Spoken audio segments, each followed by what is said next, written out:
సాగర మంథనంలో 2 భాగాలు పూర్తయ్యాయి.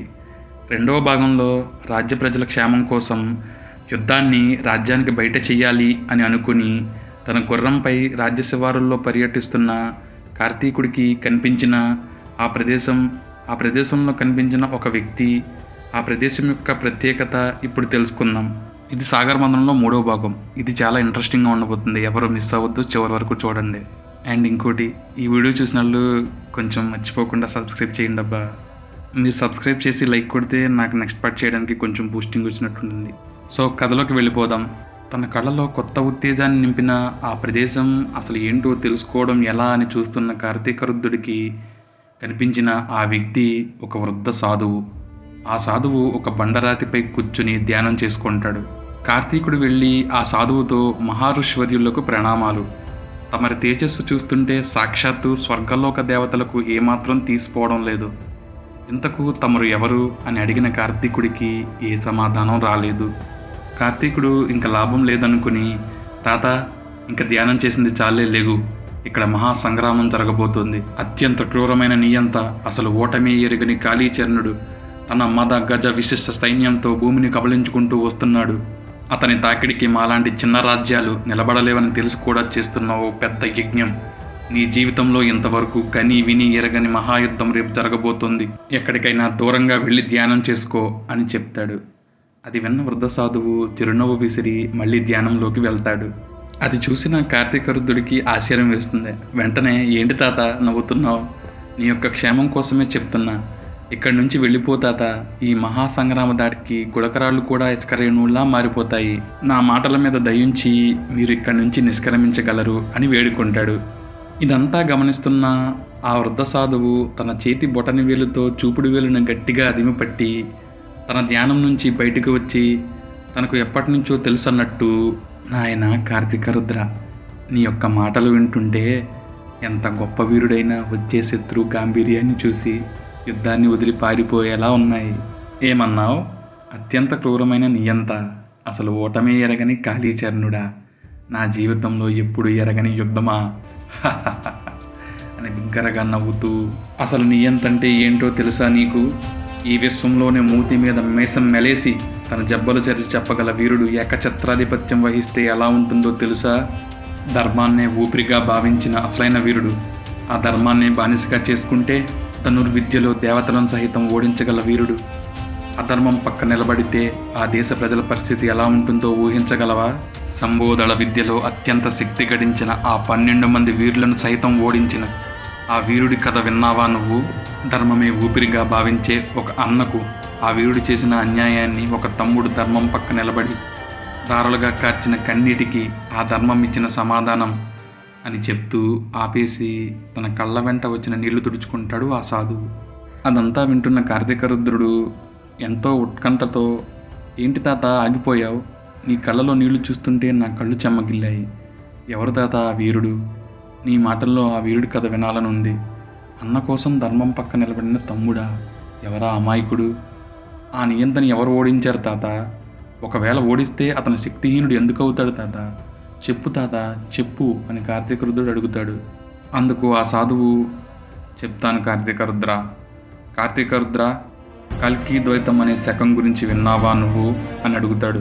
వెంటనే కార్తీకరుద్రుడు ఒక్కసారిగా ఉలిక్కిపడి, కల్కి ద్వైతమా? అది ఒక కట్టుకథేగా తాత. ఇప్పుడు ఎందుకు కల్కి ద్వైతం గురించి అడుగుతున్నావు? అసలు ఆ కల్కి ద్వైతం అనే శకం ఉందా? దాని ఆనవాళ్ళు కూడా లేవని తేల్చి చెప్పారు కదా తాత. నా చిన్నతనంలో నేను విన్న ఆ కట్టు కథ నీ నోటి వెంట వస్తుంటే నా ఒళ్ళంతా పులకరించిపోతుంది తాత. అప్పుడు నాకేమీ తెలియదు. ఆ కథ సరిగ్గా గుర్తు కూడా లేదు. అంత పెద్ద మహాప్రస్థానం ఎందుకు చరిత్రలో కనుమరుగైపోయింది? ఆ వీరాది వీరులు ఇప్పుడు ఎక్కడున్నారు తాత? ఇంత గొప్ప సంస్థానం గురించి నాకు చెప్పు తాత అని కార్తీకరుద్ధుడు అడుగుతాడు. అందుకు ఆ సాధువు ఇలా సమాధానం ఇస్తాడు. ఆ వీరుడి గురించి తెలుసుకునే ముందు నీకు ఒక సంఘటన చెప్తా విను. సుమారు ద్వాపరయుగం ముగిసిన కొన్నేళ్ల తర్వాత మనుషులు, రాక్షసులు కలిసి ఈ భూమిని పాలిస్తూ ఉండేవారు.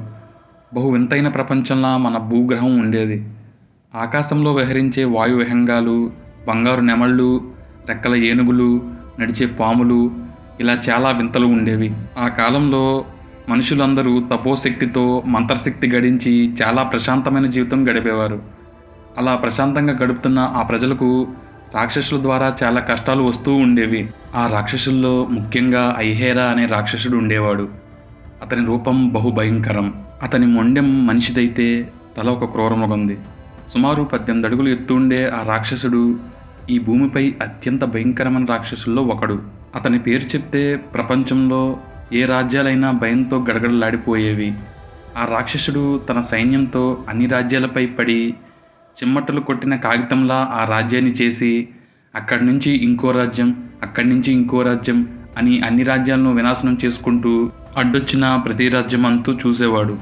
ఆ కాలంలో గొప్ప గొప్ప రాజులైన బలి, సాధానుడు, గణానందుడు, సబాతాను, యూకి, దాహస్ లాంటి మహోన్నతమైన సామ్రాజ్యాలు కలిగిన రాజులు కూడా ఐహేరా పేరు చెప్తే వణికిపోతూ వారి రాజ్య ప్రజలు ఏమైపోతారో అని 2-3 రోజులు నిద్రపోయేవారు కాదు. అంతేకాదు, రాక్షస రాజ్య రాజులైన హైందబాసురుడు, గాలివాహనాసురుడు, వైతరిని పరిపాలించే కశ్యపుడు ఇలా అందరూ అతని పాదాల వద్ద దాసుల్లా ఉండేవారు. అలా ఐహేరా విర్రవీగుతూ ప్రతి రాజ్యం తన పేరు విని గడగడలాడుతుంటే చాలా ఆనందపడేవాడు. ఒకరోజు ఐహేరా తన రాజ్యసభలో మంత్రులను పిలిచి తన సింహాసనంపై దర్జాగా కూర్చొని, చెప్పండి మంత్రివర్య, ఏమని చెప్పుకుంటున్నారు మా గురించి బయట రాజ్యాల వారు అని అడుగుతాడు.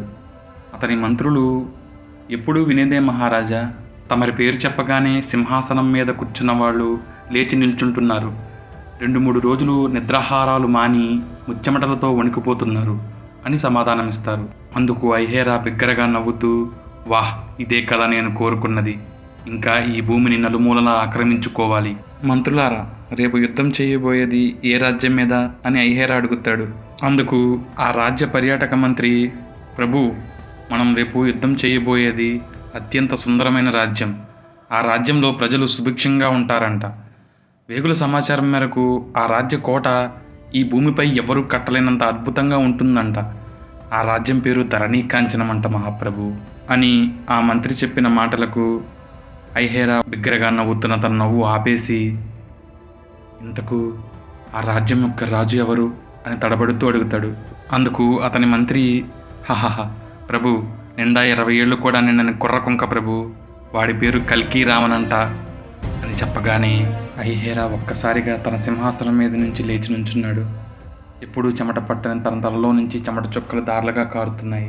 తన మాటలోని వణుకుతో తన పేరు ఏమన్నావు అని అడిగిన ఐహేరాకు, కల్కీ రావణంట ప్రభు అని సమాధానం చెప్తాడు మంత్రి. ఒక్కసారిగా ఐహేరాకు తన కళ్ళ ముందు ఒక దృశ్యం కనిపిస్తుంది. విక్రమనంది అనే విల్లును ఎక్కుపెట్టి అంజలికము అనే బాణాన్ని గురిపెట్టి, ఈ బాణాన్ని వదిలితే నీ ఒంట్లో నరాల్లోని జీవకణాలను అగ్నికి ఆహుతి చేసి బ్రతికినంతకాలం మూర్ఛరోగంతో మంచాన పడి ఉంటావు, వదలమంటావా అని అడిగిన నిండా 20 ఏళ్ళు కూడా లేని కుర్రవాడి దృశ్యాలు కళ్ళ ముందుకు వచ్చాయి.